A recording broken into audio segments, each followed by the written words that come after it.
Je vous souhaite la bienvenue encore une fois à l'émission Les Actualités prophétiques. Nous sommes en train d'examiner de nombreux signes qui nous ont été donnés dans la parole du Seigneur qui prouvent hors de tout doute que nous sommes la génération qui verra son glorieux retour. Et c'est pourquoi nous avons à cœur d'enseigner, de prêcher la bonne nouvelle, la parole de Dieu, afin que chacun d'entre nous soyons d'abord informés et ensuite qu'on soit préparés pour ce glorieux événement, l'enlèvement des croyants dans les airs à la rencontre du Seigneur. Présentement, nous sommes au cours d'une étude au sujet de la possibilité qu'un troisième temple soit construit sur l'esplanade du temple à Jérusalem.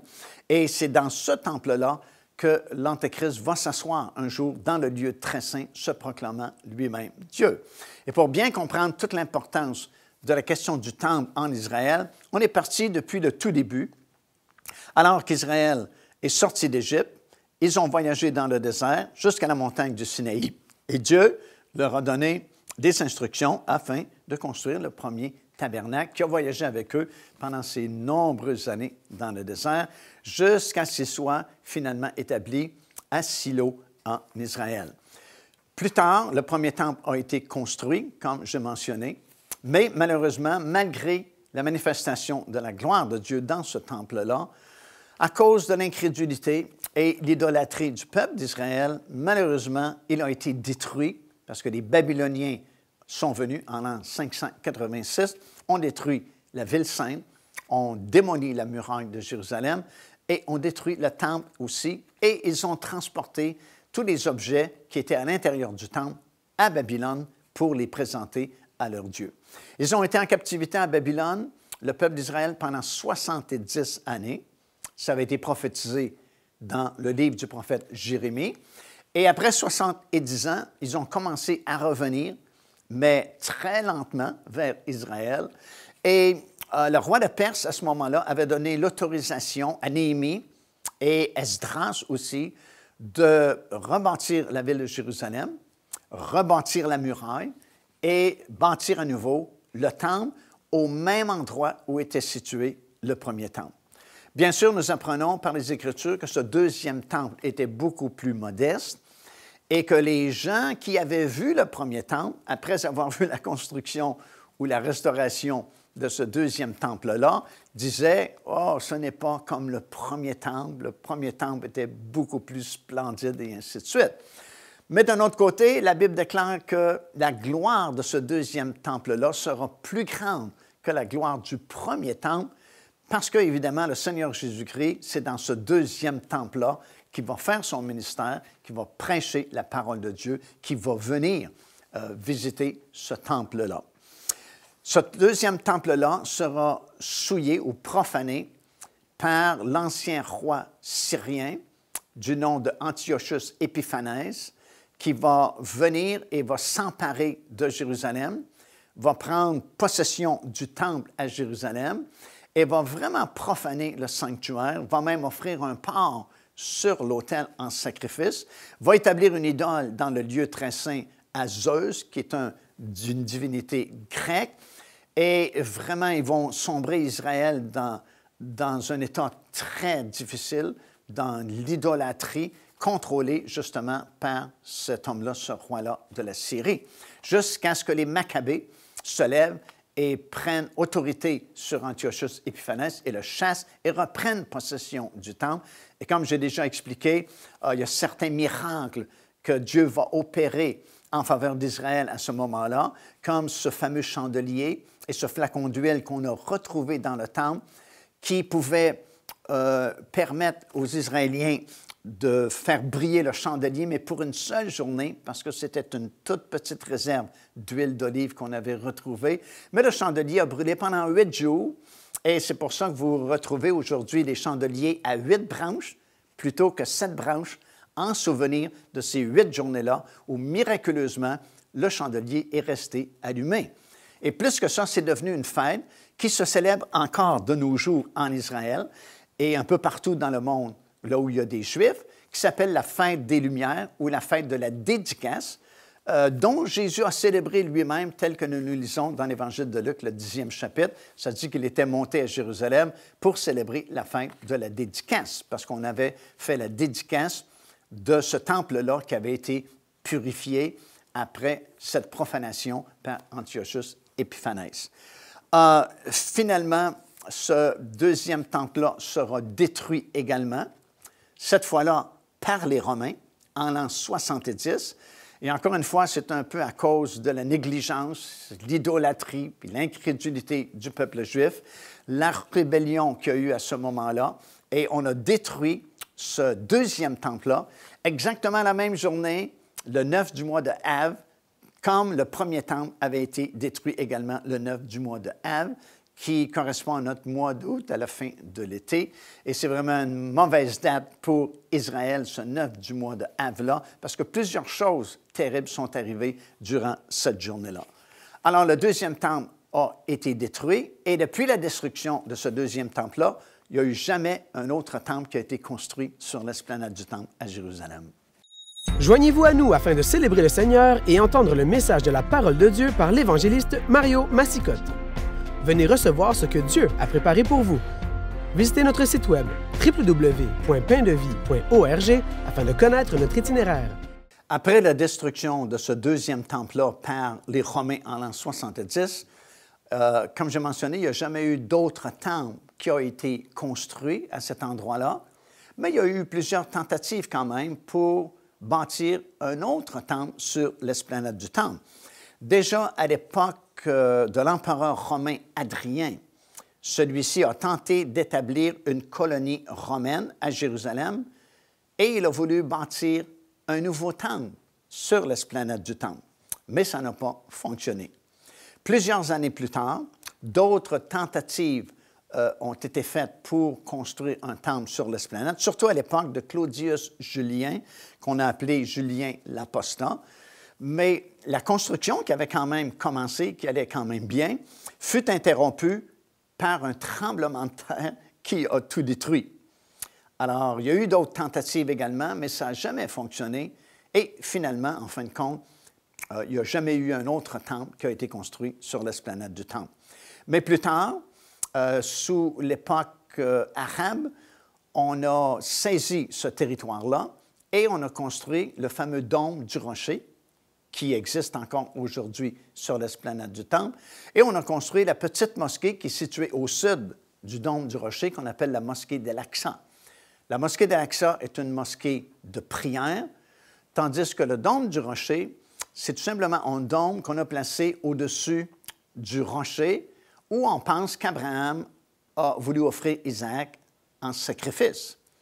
Autrefois, lorsqu'on allait en Israël avec un groupe, on pouvait entrer à l'intérieur du dôme du rocher et regarder. Et tout ce qu'il y avait à l'intérieur, vraiment, c'est le sommet de ce rocher-là qu'on pouvait voir à l'époque. Mais aujourd'hui, il ne nous donne plus la possibilité d'entrer à l'intérieur du dôme du rocher. Cependant, au mois de juin 1967, la fameuse guerre des 6 jours a éclaté et le 7 juin, tout particulièrement, Israël a pris possession à nouveau de la vieille ville de Jérusalem, qu'on appelait à l'époque Jérusalem-Est. Et c'est vraiment quelque chose de particulier parce que, quand même, ça faisait pratiquement 2600 ans que la vieille ville de Jérusalem n'était plus sous le contrôle israélien. Parce que 2600 ans passés, c'est Nabuchodonosor, justement, qui s'était emparé de la ville. Ensuite, ce fut les Perses et les Mèdes. Ensuite, ce fut la Grèce. Ensuite, ce fut Rome. Et puis après Rome, tu as différentes nations qui se sont partagées la ville de Jérusalem, notamment l'Empire ottoman, qu'on appelle aujourd'hui la Turquie. Et en 1967, c'était la Jordanie qui contrôlait la vieille ville de Jérusalem. Puis la guerre des 6 jours a éclaté et Israël n'avait fait aucun plan vraiment pour regagner la vieille ville de Jérusalem parce que c'était comme mission impossible. Mais grâce à une bombe qui a éclaté au niveau de la porte des Lions, bien, ça a permis aux soldats israéliens de pénétrer par la porte des Lions. Et si vous traversez par la porte des Lions, vous êtes à quelques pas seulement du fameux mur des Lamentations, là où étaient situés le premier et le deuxième temple, de l'autre côté du mur, évidemment. Et les soldats se sont rendus jusqu'à cet endroit-là Et vous avez sûrement vu cette photo qui a fait le tour du monde à plusieurs reprises en 1967, où vous voyez Moshe Dayan, qui est le ministre de la Défense israélienne de l'époque, avec plusieurs soldats, dont M. Rabin, qui est à côté de lui. Ils ont enlevé leur casque, ont placé leur casque au niveau de leur cœur sur leur poitrine, et ils regardent le mur de lamentation comme si c'était Dieu lui-même, parce qu'ils réalisaient quelque chose d'extraordinaire en cette journée-là. Pour la première fois depuis 2600 ans environ, Israël se rendait maître des lieux saints de la vieille ville de Jérusalem. Et c'était l'euphorie parmi le peuple, parce que là, on pensait que wow, c'est terminé, on va détruire le dôme du rocher, on va démolir la mosquée d'Al-Aqsa. D'ailleurs, on avait déjà hissé le drapeau israélien sur le dôme du rocher. Et puis, M. Dayan, je ne sais pas, il a probablement ressenti qu'on allait trop vite et trop rapidement et que si on touchait au dôme du rocher ou à la mosquée d'Al-Aqsa en voulant détruire ces bâtiments-là, ce serait une guerre mondiale qui éclaterait instantanément et qui serait encore pire que la guerre des 6 jours qu'il traversait. Alors, ce qu'il a fait, c'est qu'il s'est rendu avec les autorités arabes dans la petite mosquée d'Al-Aqsa, située au sud du dôme du rocher. Et il y a une négociation qui a été commencée entre Israël et la police arabe qu'on appelle le Waqf, qui est l'autorité religieuse arabe, qui contrôlait l'esplanade du temple jusqu'en 1967. Et finalement, ils se sont entendus pour que le Waqf puisse continuer à avoir la juridiction religieuse sur l'esplanade du temple. Et à cause de cela, au tout début, c'était quand même bien, mais les années ont passé et le Waqf est devenu de plus en plus exigeant, de plus en plus difficile à comprendre et à obéir, si bien qu'aujourd'hui, c'est rendu très difficile. C'est une région très difficile parce que ces dernières années, le Waqf a interdit toute fouille archéologique autour de l'esplanade du temple, parce qu'évidemment, ils ne veulent surtout pas qu'on trouve des preuves évidentes qu'il y avait un premier et un deuxième temple à cet endroit-là. On ne veut surtout pas qu'on puisse découvrir l'Arche de l'Alliance, par exemple, parce que ce serait une grande motivation pour construire très rapidement un futur temple. Alors, on a interdit toute fouille archéologique autour du temple.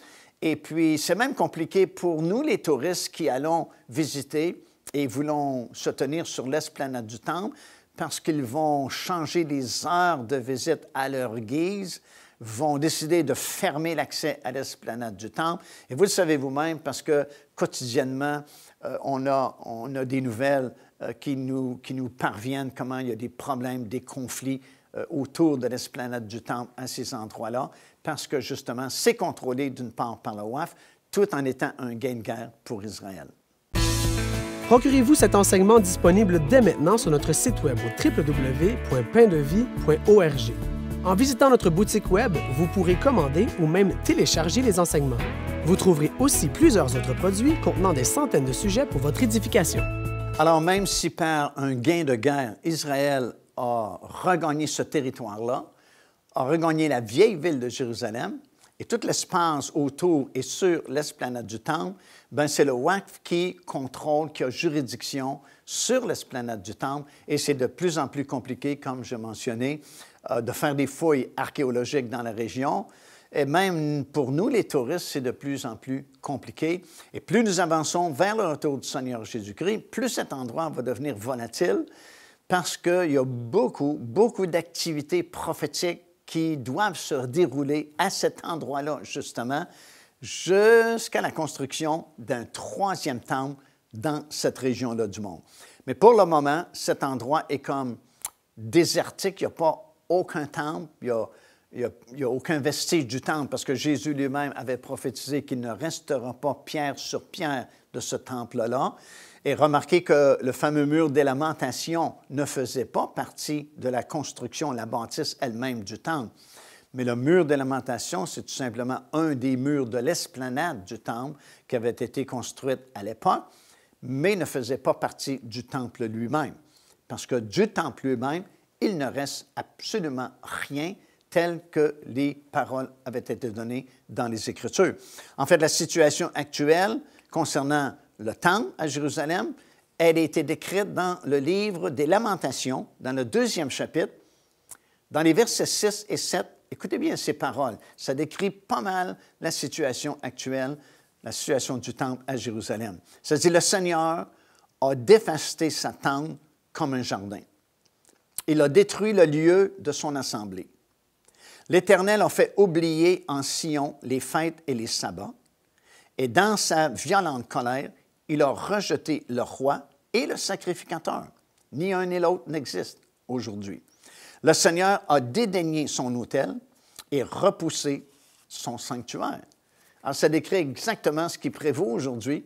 Le sanctuaire n'est plus là, le temple n'est plus là, il n'y a pas de roi en Israël et il n'y a pas de sacrificateur non plus. On ne célèbre plus les fêtes comme on les célébrait autrefois. C'est exactement comme décrit ici dans le livre des Lamentations. Mais néanmoins, la Bible affirme qu'un autre temple, un jour, sera construit au même endroit sur l'esplanade du temple. Et il y a plusieurs versets pour nous le prouver. Et c'est curieux souvent parce qu'on rencontre des gens qui ne croient pas qu'un temple sera construit un jour. Et pourtant, il y a plusieurs versets bibliques qui le prouvent. Tout d'abord, Daniel en a parlé. C'est dans Daniel chapitre 9 et le verset 27. Et là, on remonte plusieurs années auparavant. Daniel a prophétisé que cet homme, que la Bible appelle l'Antéchrist, lorsqu'il deviendra le gouvernement mondial, fera cesser le sacrifice. Alors, s'il y a des sacrifices qui doivent être cessés, bien, il faut bien qu'il y ait des sacrifices qui aient recommencé en quelque part. Et s'il y a des sacrifices qui ont été recommencés en quelque part, c'est parce qu'il y a un temple qui a été construit. Parce que s'il n'y a pas de temple, il n'y a pas de sacrifices non plus qui sont offerts. Actuellement, nous sommes dans une longue période où il n'y a pas de temple en Israël. Conséquemment, il n'y a plus de sacrifices qui sont offerts en Israël au temple parce que ça n'existe plus. Deuxièmement, dans l'épître de Paul aux Thessaloniciens, dans la deuxième épître aux Thessaloniciens, dans le 2e chapitre et au verset 4, Paul va expliquer concernant justement cet homme, l'Antéchrist, il va s'asseoir dans le lieu très saint du temple.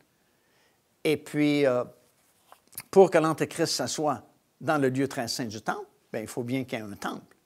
Et puis le dernier temple, comme on a mentionné, a été détruit en l'an 70 par les Romains. Et même s'il y a eu plusieurs tentatives de construction d'un autre temple, ça n'a jamais fonctionné. Et encore aujourd'hui, au moment où on fait l'enregistrement de cette émission de télévision, il n'y a pas de temple sur l'esplanade du temple à Jérusalem. Pourtant, la Bible affirme qu'un jour, cet homme va se pointer, la Bible l'appelle l'Antéchrist, et il va s'asseoir dans le lieu très saint du temple. Alors, il faut bien qu'en quelque part, un prochain temple soit construit. Dans Matthieu chapitre 24 et le verset 15 également, Jésus va confirmer ce que Daniel avait déjà dit concernant l'image de l'Antéchrist qui va être placée dans le lieu très saint et le faux prophète qui va demander aux habitants du monde entier d'adorer l'image de la bête qu'eux-mêmes se sont faits sur leurs appareils technologiques. Bien, il faut bien qu'il y ait un temple pour que l'image de celui qui a été assassiné, mais qui vit quand même, soit placée dans le lieu très saint du temple. Donc, Jésus confirme ce que Daniel a déjà déclaré. En fait, un temple va être construit dans les derniers jours et l'Antéchrist va faire cesser le sacrifice perpétuel à un certain moment donné au cours des 7 dernières années de tribulation.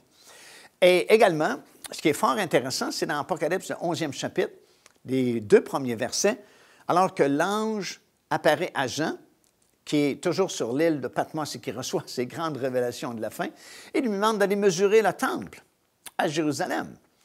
Et comme on sait, le livre de l'Apocalypse a été écrit vers l'an 95 ou 96 de notre époque.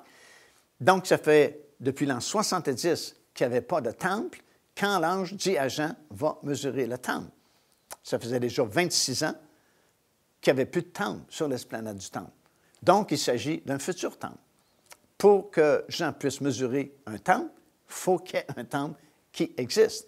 Alors, il y aura un temple, puis même Jean reçoit l'information de l'ange qui lui apparaît de ne pas se donner la peine de mesurer le parvis extérieur parce qu'il sera laissé aux nations qui vont le fouler à leurs pieds pendant 3 ans et demi, les dernières 3 années et demie de cette année de tribulation.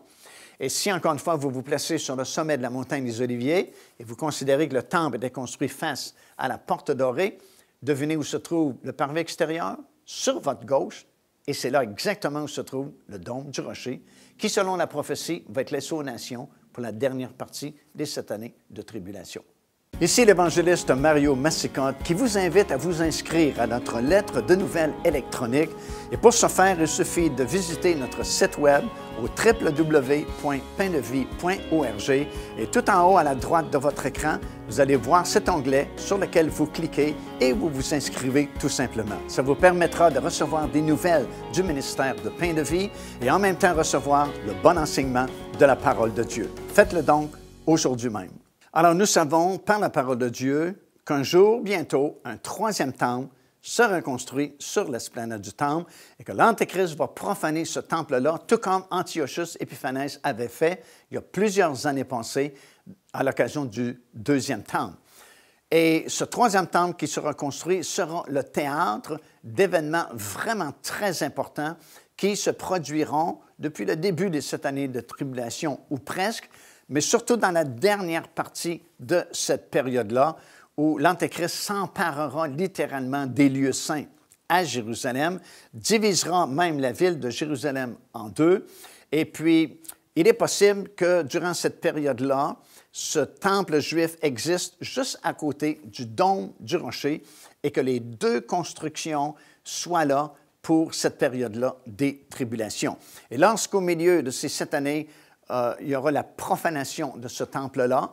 Comme Daniel et Jésus ont mentionné l'abomination de la désolation établie dans le lieu saint, pour ceux qui auront la connaissance et du discernement spirituel en Israël, ils pourront échapper à ce temps-là que la Bible appelle l'angoisse, un temps d'angoisse pour Jacob, où la dernière partie des 7 années de tribulation, où les plus grands fléaux et jugements s'abattront sur la planète, ils auront l'occasion d'échapper à ça en fuyant dans un endroit, dans le sud de la Jordanie, dans le territoire d'Édom, dans une ville qu'on croit être Pétra, parce qu'elle correspond bien à la description que nous retrouvons dans la parole du Seigneur.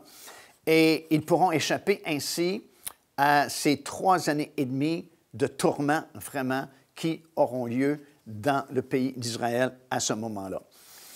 Et au moment où nous faisons ces émissions de télévision, nous savons que tout est absolument prêt pour la construction de ce 3e temple-là. Parce que déjà, depuis plusieurs années, il y a plusieurs organisations en Israël qui se sont données comme mission de fabriquer tous les vases, les ustensiles et même les vêtements des sacrificateurs pour être capable de meubler un futur temple qui sera construit un jour. Et parmi toutes ces organisations-là qui existent en Israël, les 2 principales sont les fidèles du temple et l'Institut du temple de Jérusalem. Les fidèles du temple, c'est une organisation qui a été fondée par Goshen Salomon, qui en 1967 faisait partie de l'armée israélienne à l'occasion de la guerre des 6 jours. Et il a été laissé comme mort sur le champ de bataille sur les hauteurs du Golan, dans le nord d'Israël. Et puis lorsque les infirmiers de l'armée israélienne sont venus récupérer les cadavres qui gisaient par terre sur les hauteurs du Golan, ils se sont rendus compte que M. Salomon vivait encore, qu'il n'était pas totalement mort. Il était blessé, mais il n'était pas mort. Alors ils l'ont relevé, puis l'ont conduit à l'hôpital. Et il était dans le coma, et il est resté dans le coma pendant très longtemps.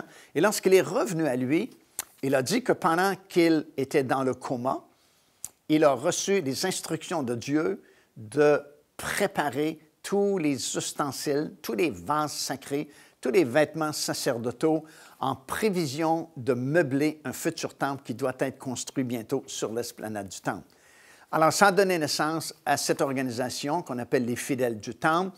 Et si vous vous souvenez, ce sont eux qui, il y a quelque temps, déjà avait transporté une énorme pierre tout près de l'esplanade du Temple en disant, voilà la première pierre symbolique de la construction d'un troisième temple sur l'esplanade du Temple. Et à l'époque, ça avait dégénéré dans une émeute et plusieurs personnes avaient été blessées. Ben, c'est cette organisation-là qui avait fait ce coup-là à cette époque-là pour sensibiliser les gens à cette construction qui doit commencer bientôt pour construire un troisième temple. Mais la plus importante, c'est sans doute l'Institut du Temple, qui a été fondé en 1988 et par un monsieur qui s'appelle Israël Ariel. Et c'était dans le même but de fabriquer, de construire tout ce qui allait autrefois dans le temple en prévision de meubler un futur temple qui doit être construit bientôt. Et parce que ça fait plusieurs années que nous voyageons en Israël, j'ai eu l'opportunité de pratiquement assister à la naissance de cette organisation-là en 1988, parce que, évidemment, très peu de temps avant la création de cette organisation-là, nous étions justement en Israël et nous avons été parmi les premiers groupes à visiter l'Institut du Temple. C'était tout petit à l'époque, ils ne faisaient que commencer à fabriquer des choses, mais aujourd'hui, ils ont absolument tout fabriqué, tout a été construit, et si on pouvait commencer la construction d'un temple demain matin, dans très peu de temps, on pourrait le construire, mais non seulement le construire, on pourrait le meubler de A à Z, parce qu'actuellement, absolument tout a été fabriqué, tout a été construit, et on serait prêt à meubler ce temple totalement pour commencer les services et les sacrifices. Car Dieu a tant aimé le monde qu'il a donné son Fils unique, afin que quiconque croit en lui ne périsse point, mais qu'il ait la vie éternelle. Téléchargez gratuitement l'enseignement « Le salut, c'est quoi ?» en visitant notre site web www.paindevie.org et recevez la grâce merveilleuse que Dieu vous offre.